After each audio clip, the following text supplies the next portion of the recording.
अस्सलाम वालेकुम स्टूडेंट्स। जैसे कि आपके सामने है टॉपिक आपको नज़र आ रहा है काइनेटिक एनर्जी की जो डेरिवेशन है सेकेंड ईयर फिजिक्स की न्यू बुक की। अगर मैं इस टॉपिक की बात करूं तो शायद आपको बुक में नज़र ना आए, लेकिन ये इंपॉर्टेंट टॉपिक है, बुक के बैक साइड के क्वेश्चन में दिया हुआ है। तो इस डेरिवेशन को करेंगे, है बहुत आसान डेरिवेशन, लेकिन मुश्किल बच्चों को ये लगती है कि समझ नहीं आती। ना समझ आने की वजह ये है, इस डेरिवेशन में एक के बाद एक फॉर्मूले लगते हैं। अगर आप उन फॉर्मूलों को अच्छे से याद रखोगे तो आपको डेरिवेशन समझ आ जाएगी। सही है। तो दो तरीके से डेरिवेशन आती है, या तो लिखा था average kinetic energy is equal to 3/2 kT, या average kinetic energy is direct proportional to absolute temperature. ये वर्डिंग में भी आती है। तो किस तरह करेंगे इसको, आप स्टार्ट करोगे, आपने पिछली डेरिवेशन की थी वहां से शुरू करेंगे। यहाँ पर एज वी नो दैट इसकी डिस्क्रिप्शन नहीं है। अब लास्ट जो डेरिवेशन थी वो थी pressure is equal to 1/3 density into average velocity square, ये डेरिवेशन थी।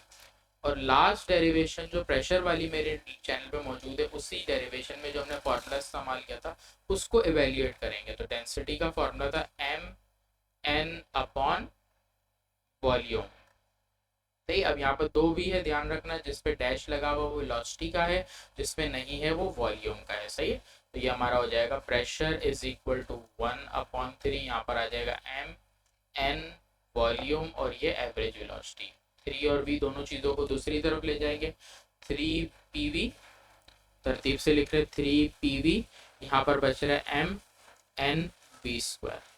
फर्दर अब फॉर्मूला लगेगा, एक फॉर्मूला आपको नजर आ रहा है, pv जो है वो एन आर टी के बराबर होता है। तो यहाँ जो फॉर्मूला हम इस्तेमाल करेंगे एन आर टी इसकी जगह, तो ये हो जाएगा 3 NRT is equal to m n average velocity square. सही है, यहाँ तक हो गया। उसके बाद हमारे पास एक फॉर्मूला होता है n is equal to m upon capital M। सही है। तो यहाँ पर हम ये फॉर्मूला अगर अप्लाई करते हैं तो हमारी डेरिवेशन नहीं होती, इसलिए याद रखना यहाँ पर n का जो हमारा फॉर्मूला है वो नंबर ऑफ एटम या number of molecule upon N Avogadro constant, ये वाला इस्तेमाल होगा। सही। तो यहाँ पर 3 ये आ जाएगा n upon capital N A, आगे है R T is equal to m n v square. अगर मैं देखूं तो यहाँ पर सामने आपको क्या नजर आ रहा है, n से n कैंसिल होता हुआ नजर आ रहा है। आगे हमारे पास क्या बच रहा है, 3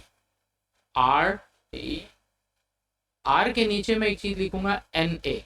इसकी वजह आपको नेक्स्ट स्टेप में समझ आ जाएगी। यहाँ पर बचा एम वी स्क्वायर। यहाँ पर मैंने ऐसा इसलिए किया क्योंकि ये r अपॉन एन ए, ये जो हमारा बराबर होता है वो k के बराबर होता है। सही। तो हमारे पास हो गया 3 kT is equal to m v square. अगर मैं इसको इस तरह लिखूं, पहले एम वी स्क्वायर और 3 kT। अब अगर मैं देखूं डेरिवेशन पूरी एग्जैक्ट आ चुकी है तकरीबन, सिर्फ ये 2 नजर नहीं आ रहा, तो इसके लिए आपने यहाँ पर स्टेप करना है, डिवाइड 2 ऑन बोथ साइड। तो यहाँ करेंगे डिवाइड 2 ऑन बोथ साइड, दोनों तरफ आप 2 डिवाइड कर दोगे तो ये हो जाएगा, यहाँ पर लिखेंगे 1/2 एम वी स्क्वायर करके, और यहाँ पर 3/2 KT दूसरी साइड पे। फर्दर अगर मैं देखूँ तो जैसे डेरिवेशन दी हुई है 1/2 एम वेलोसिटी स्क्वायर, ये बराबर होता है एवरेज काइनेटिक एनर्जी के, या सिर्फ काइनेटिक एनर्जी भी लिख सकते हैं। सही, कोई फर्क नहीं पड़ता। तो ये हो जाएगा काइनेटिक एनर्जी एवरेज, क्योंकि यहाँ वेलोसिटी एवरेज होती है ना, इस वजह से एवरेज लिखते हैं, नहीं लिखें तो भी कोई हर्ज नहीं है, KT। तो यहाँ आके हमारी डेरिवेशन अगर पहले पार्ट तक बोलता है तो यहाँ खत्म, अगर प्रोपोर्शन के लिए बोलता है तो हम यहाँ पर सारी चीज़ें रखेंगे, 3/2 और k को हटा देंगे, तो ये हमारे पास डायरेक्ट रिलेशन टू टेम्परेचर वाले पार्ट तक आ जाएगा। तो जिस पार्ट तक आपको डेरिवेशन बोलेगा आप उस पार्ट तक उसको कंप्लीट करके दोगे। सही। तो यहाँ आके ये हमारी डेरिवेशन वाला पार्ट कंप्लीट होता है, मोस्ट इंपॉर्टेंट डेरिवेशन में से एक है इस साल के लिए। सही। उम्मीद है आप लोगों को समझ आ गई होगी।